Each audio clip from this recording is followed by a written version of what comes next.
نكون بوستة ما ترى ورقة شهادة الله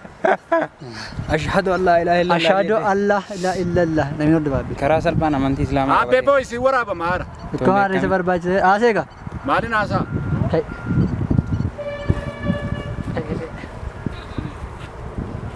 فيديو ورابا رابا sini tabat langsung يولي لنا ناتيدا قايلة كسني بقى كسن إنكم من زيرا أرولي بقى كسن akka salphatti asin geenye by the way yeroo baay'ee abeenya kana akka salphatti muran shantan kuni akka salphatti hin gubne asaba qarshii qaba by the way yeroo baay'ee shamarroota wanti baay'ee gammachiisee isaan sirbisiisu yoo jiraate hin heerumta gaafa jedhamaniif gaafa qalabatii godhatan gaafa gaa'ela isaaniitti yeroo baay'ee gaafa ilaaltanii abbaa manaa fi haadhi manaan tokko mushurroonni tokko wal fuudhaa jiru yoo ta'e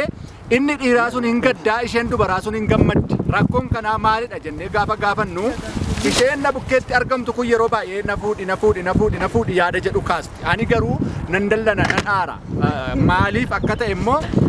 ishee maan gaafannaa jechuudha lubbu yeroo baay'ee jechuudha shamarran gaafa gaa'ela isaanii gaafa cidha isaanii baay'ee gammadanii hin bo'uufa miti sirriidha miti shamarran gaafatu hin bo'uufa miti shamarran gaafatu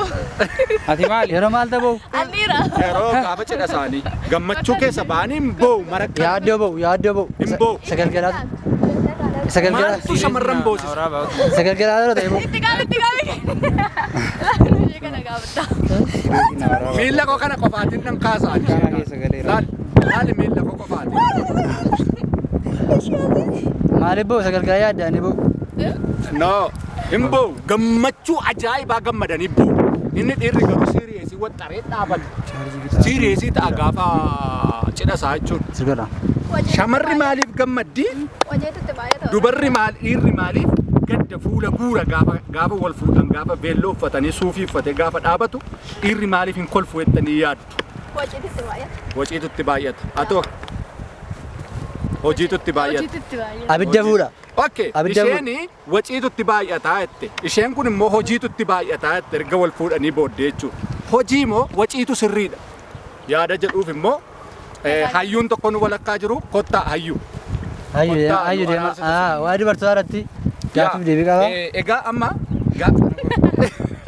iPhone naa mul'atu inni sun iPhone mul'isuuf gaas laala baak kanaan hin banamne iyyuu egaa akkuma sin dhageessan isheen waciitu baay'ata kanaaf dhiirri gaafa gaa'ela isaa dhaabbachuuf jedhu dallanaa isheen immoo hojiitutti baay'ata kanaaf jedhee shamarree dhiirri tokko dallanaa jette so hojii moo